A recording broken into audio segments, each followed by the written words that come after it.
first two in the room, anterior and posterior chain day. The first move in the room is a tricep dip on the rack. So the bars are on the rack, you're going to be facing away, hands around the bar, and you're just going to be, pretend the box is a bar. Okay? And you're just going to be tricep dipping on that bar. The closer your feet are, a little easier it becomes. The farther out your feet are, obviously the harder, the more pressure there is on that tricep and a little bit more on that shoulder. So find a nice, good spot where you can get that good range of motion but not strain your shoulders. So find that spot with your feet. After that, we have 12 to 15 pull-ups. So the bands are on the pull-up bar. Okay, you can decide how you want your grip, underhand or overhand, but we're gonna do 12 to 15 pull-ups after that. Remembering to inhale as you come down, and when you pull up, that's when you're exhaling, because you wanna have that core nice and tight as you're pulling up. Okay, then we come out here and we start with our first kind of, it's 2 moves, 1 rep. So, I'm gonna start with a little one. It is a kettlebell deadlift into an overhead snatch. So, feet are bilateral, kettlebells in one hand. We're going to deadlift, pushing those hips back, okay, trying to keep our back nice and flat. We're gonna go into a deadlift, and then into an all the way overhead snatch, and then bring it down, okay? Deadlift, and then all the way up overhead snatch with that kettlebell. So when you go to snatch, you're gonna bend your knees a little bit because you're gonna want that momentum of your lower body helping to bring that kettlebell up. So you have, it is 6 to 8 on each side of that. After that move, we have a weighted bar, box, what did we call this? Box squat with a forward lunge. So, you're going to find a box, it's single leg, okay? So you're here, you got the weighted bar, you're gonna sit down onto that box, okay? And then you're gonna stand up and then lunge forward. So you're here, okay? Sit down on that box. So it's almost like an assisted pistol squat. And then you're gonna stand up and then lunge forward. You have 6 to 8 on each side.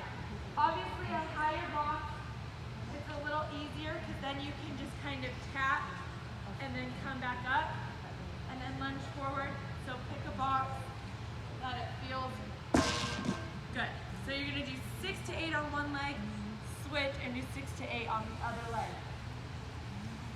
Then we have a wall ball firecracker, because we love firecrackers. So we're gonna grab a wall ball. This is going to have a jump squat at the end of this. So we're gonna bring that wall ball back all the way. Okay, legs go up, wall ball comes up, you get to here, and from here, you're just jump squatting with that ball. There's no slam, so you just hold that ball, jump squat, get back to here, and then start your next firecracker. You have, of that, you have 8 total of the wall ball firecrackers. Then, we come over here, and we start with a supine dumbbell fly with a leg raise. So, we're supine, we're starting with dumbbells and legs overhead, okay? And we are going to go out into that fly position, back up, and then your legs go down and up.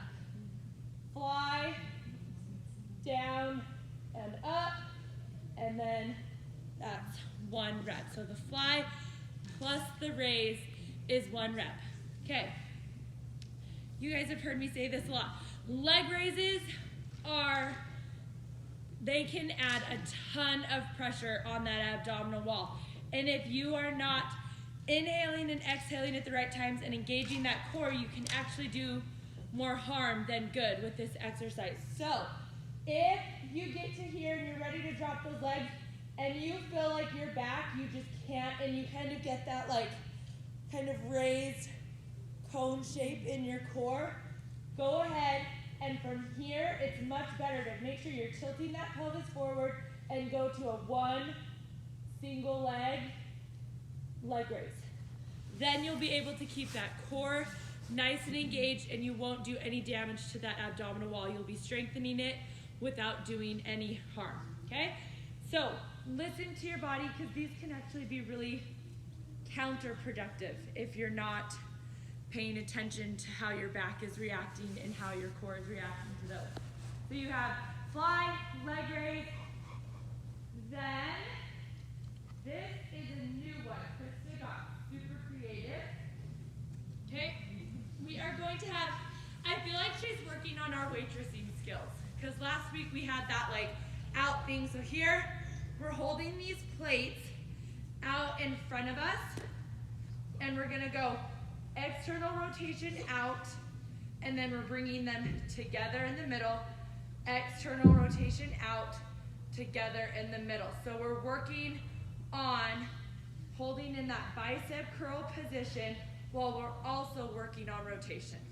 So we're here, bring them out as far as you can, trying to keep, I like to keep my elbows close to my body, so it's almost like my elbows are bracing a little bit of the weight, but you still get some good bicep isolation. With this, okay, it starts with your feet and all the chain up. I want weight on the outside of your feet, so you're kind of pushing into those glute muscles to stabilize. The hips are tucked under and your core is nice and tight, so that when you're doing this, it really can feel like a full body exercise. So, you've got those, you've got 10 to 12 of those, and then 1 to 2 field laps, and we're good. That's the series, anterior, posterior chain. So be super mindful of your core today. There's a lot of stuff that we can do and make more productive when we're super mindful of inhaling and exhaling. And that's it.